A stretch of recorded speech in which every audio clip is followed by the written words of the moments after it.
भगवान श्री कृष्ण विष्णु के अवतार हैं।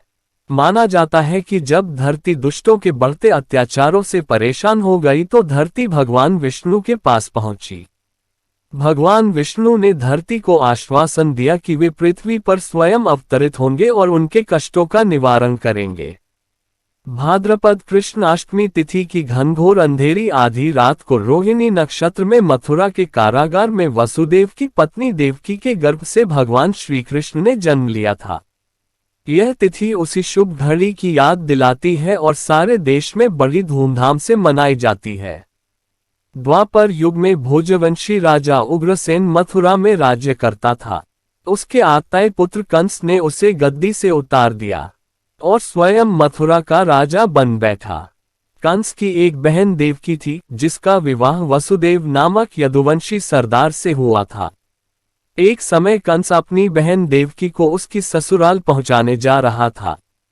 रास्ते में आकाशवाणी हुई, हे कंस, जिस देवकी को तू बड़े प्रेम से ले जा रहा है उसी में तेरा काल बसता है।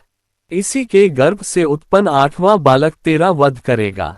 यह सुनकर कंस वसुदेव को मारने के लिए उद्यत हुआ।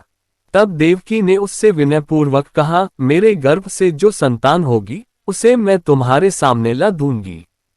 बहनोई को मारने से क्या लाभ है। कंस ने देवकी की बात मान ली और मथुरा वापस चला आया।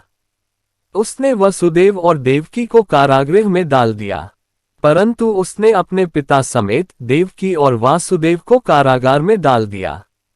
इसी बीच नारद मुनि ने कंस से भेंट की और उसे और विचलित कर दिया कि क्या पता कौन सी संतान उसके विनाश का कारण बने। यह सुनते ही कंस ने यह तय कर लिया कि वह देवकी और वासुदेव की सभी संतानों को मार डालेगा। वसुदेव देवकी के एक एक करके 7 बच्चे हुए और 7 को जन्म लेते ही कंस ने मार डाला। अब 8वां बच्चा होने वाला था।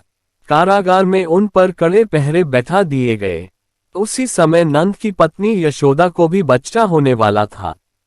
उन्होंने वसुदेव देवकी के दुखी जीवन को देख 8वें बच्चे की रक्षा का उपाय रचा। जिस समय वसुदेव देवकी को पुत्र पैदा हुआ, उसी समय संयोग से यशोदा के गर्भ से एक कन्या का जन्म हुआ, जो और कुछ नहीं सिर्फ माया थी।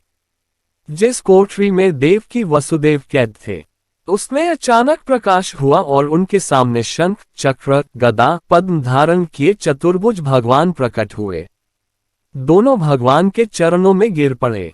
तब भगवान ने उनसे कहा, अब मैं पुनः नवजात शिशु का रूप धारण कर लेता हूँ। गोकुल मंडल के मुखिया नंद और उनकी पत्नी यशोदा भी उनके कष्ट से बहुत दुखी थे। देवकी और वासुदेव के 7वें पुत्र को वासुदेव की दूसरी पत्नी रोहिणी के गर्भ में स्थानांतरित किया गया। यह भी भगवान विष्णु की माया थी। रोहिणी नंद और यशोदा के साथ ही वृंदावन में रहती थी। उस बच्चे को बाद में बलराम के नाम से जाना गया। बलराम को शेषनाग का अवतार माना जाता है। उधर वृंदावन में यशोदा भी गर्भ से थी। तुम मुझे इसी समय अपने मित्र नंद जी के घर वृंदावन में भेज आओ और उनके यहाँ जो कन्या जन्मी है उसे लाकर कंस के हवाले कर दो। इस समय वातावरण अनुकूल नहीं है, फिर भी तुम चिंता न करो। जागते हुए पहरेदार सो जाएंगे, कारागृह के फाटक अपने आप खुल जाएंगे और उफनती अथाह यमुना तुमको पार जाने का मार्ग दे देगी। उसी समय वसुदेव नवजात शिशु रूप श्री कृष्ण को सूप में रखकर कारागृह से निकल पड़े और अथाह यमुना को पार कर नंद जी के घर पहुंचे। वासुदेव ने वैसा ही किया जैसा उन्हें भगवान विष्णु ने करने को कहा था। जैसे ही देवकी ने नन्हे कृष्ण को जन्म दिया, वासुदेव उन्हें एक टोकरी में रख वृंदावन के लिए निकल पड़े। वह दिन अलौकिक था। सारे कारागार के पहरेदार सो रहे थे। यमुना नदी में भयंकर तूफान था। ज्यों ही वासुदेव यमुना को पार करने लगे, नदी ने उन्हें रास्ता दे दिया। उस तूफान और बारिश के बीच नन्हे कृष्ण की रक्षा के लिए शेषनाग भी पहुंच गए। वह दृश्य अत्यंत अद्भुत था। भगवान स्वयं पृथ्वी पर आए थे दुष्टों के दमन के लिए। वहां उन्होंने नवजात शिशु को यशोदा के साथ सुला दिया और कन्या को लेकर मथुरा आ गए। कारागृह के फाटक पूर्ववत बंद हो गए। अब कंस को सूचना मिली कि वसुदेव देवकी को बच्चा पैदा हुआ है। उसने बंदीगृह में जाकर देवकी के हाथ से नवजात कन्या को छीनकर पृथ्वी पर पटक देना चाहा, परंतु वह कन्या आकाश में उड़ गई और वहां से कहा, अरे मूर्ख, मुझे मारने से क्या होगा? तुझे मारने वाला तो वृंदावन में जा पहुंचा है। वह जल्द ही तुझे तेरे पापों का दंड देगा। तेरा अंत अब समीप है। यह सुन कंस को बहुत गुस्सा आया और उसने वृंदावन के सभी नवजात बच्चों को मारने के लिए कई दैत्य भेजे। वृंदावन भी उसके अत्याचारों से अछूता न रहा।